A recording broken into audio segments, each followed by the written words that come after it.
Monstera is a genus of about 50 species native to the tropical rainforests of Central and South America. Most of them climb. They start on the forest floor and work their way upward toward light, attaching themselves to trees with thick aerial roots that grip bark and draw moisture from the surrounding air. That climbing habit is the key to understanding almost everything about how monsteras behave, what they want, and why they look the way they do. The holes and splits that make this genus famous are not random. Botanists believe they evolved as an adaptation to the dappled light of the forest understory, allowing wind and rain to pass through large leaves without tearing them and letting patches of sunlight reach lower foliage. That process is called fenestration, and it is the single trait most people associate with the word monstera, Monstera deliciosa. This is the one that started it all. Monstera deliciosa is the species responsible for putting the entire genus on the map of interior design, and it has been a houseplant staple since the mid-20th century. In the wild, it becomes enormous, with leaves that can reach nearly a meter across, and a stem that climbs well over 10 meters. Indoors, it stays manageable, but still grows large enough to anchor a room. The leaves begin as solid hearts when the plant is young, and develop their characteristic splits and holes only as the plant matures. A plant kept in very low light, or with nothing to climb, may hold on to juvenile foliage for years. Give it a moss pole, bright indirect light, and consistent watering, and the leaf shape will progress quickly toward the deeply fenestrated adult form most people are looking for. The name Deliciosa comes from the fruit. In tropical climates, this plant produces a corn-shaped fruit covered in green scales that takes over a year to ripen. When fully ripe, it tastes like a cross between pineapple and banana. Unripe fruit contains calcium oxalate crystals and is toxic. Monstera deliciosa, variety Borsigiana, often sold simply as Monstera deliciosa. Borsigiana is a smaller, faster-growing variety of the same species. The leaves reach a similar shape, but stay noticeably more compact, and the plant climbs more aggressively. The main visual difference is in the petiole, the stalk connecting the leaf to the stem. On Borsigiana, it is smooth. On true Deliciosa, it tends to have a ruffled or wavy edge, where it meets the stem. Because it grows faster and takes up less space, Borsigiana is the form most commonly sold in garden centers under the Deliciosa label. Collectors wanting the large statement, leaves of true Deliciosa, should look carefully at what they are buying. Monstera Thai Constellation. Thai Constellation is a variegated cultivar of Monstera deliciosa, originally tissue cultured in Thailand. Its leaves carry creamy white or pale yellow patches across a deep green background, resembling a star map. Unlike some variegated plants where the coloring appears only on isolated sections, Thai Constellation tends to produce consistent variegation across the entire leaf surface. The variegation is stable, meaning it is encoded in the plant's cells, rather than being a mutation that can revert. That stability made it easier to produce at scale through tissue culture, which is why Thai Constellation eventually became more accessible than other variegated monsteras.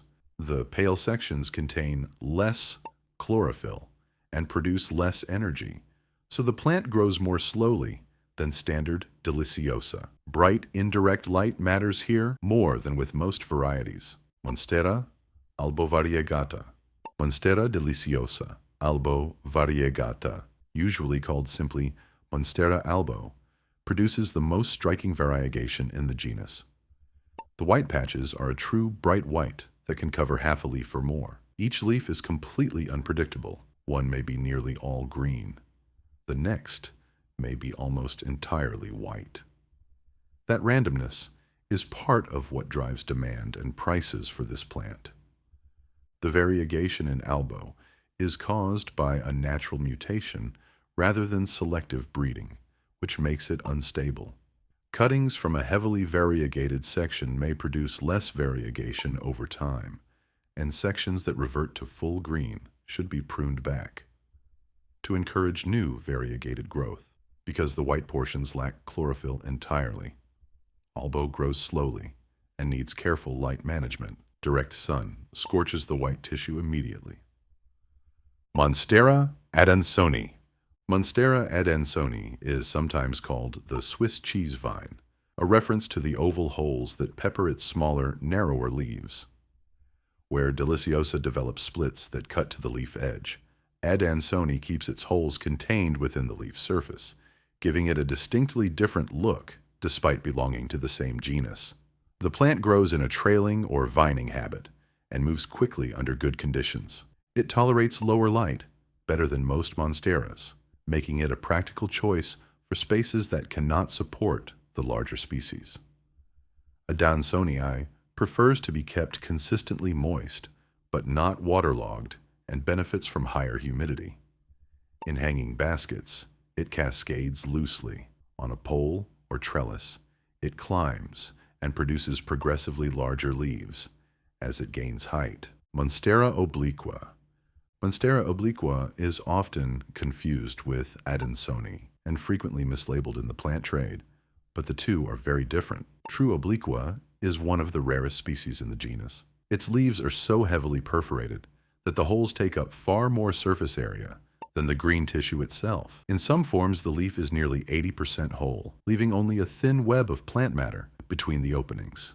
In the wild, obliqua spreads through stolons, horizontal runners that extend along the forest floor and produce new growth at intervals. It is a slow grower that demands high humidity and careful watering. Most plants sold as obliqua are actually Adansonii. Genuine obliqua is rare in cultivation and commands significant prices among serious collectors. Monstera Peru. Monstera Peru stands apart from the rest of the genus because of its texture. The leaves are dark green, small, and heavily corrugated with a deeply ridged surface that looks almost quilted. There are no holes or splits. The fenestration that defines most popular monsteras is entirely absent, which makes Peru easy to overlook in a genus full of dramatic foliage. It is a fast climber and one of the more drought-tolerant species in the genus, storing moisture in its thick, leathery leaves. That texture also makes it more resistant to dry indoor air than thinner-leaved relatives. Peru does well on a moss pole and produces progressively larger leaves as it climbs. Monstera Dubia. Monstera Dubia has two completely different appearances depending on its life stage, and most people who own one have only ever seen the juvenile form. As a young plant, Dubia produces small, flat leaves that press tightly against whatever surface they are climbing, like a vine plastered to a board.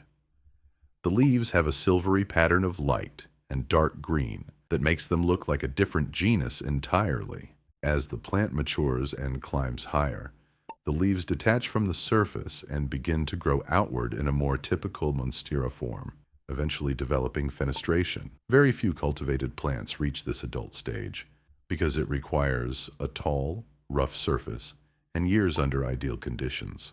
Most dubia in collections remain in their juvenile shingling phase, which is considered decorative on its own. Monstera standleyana.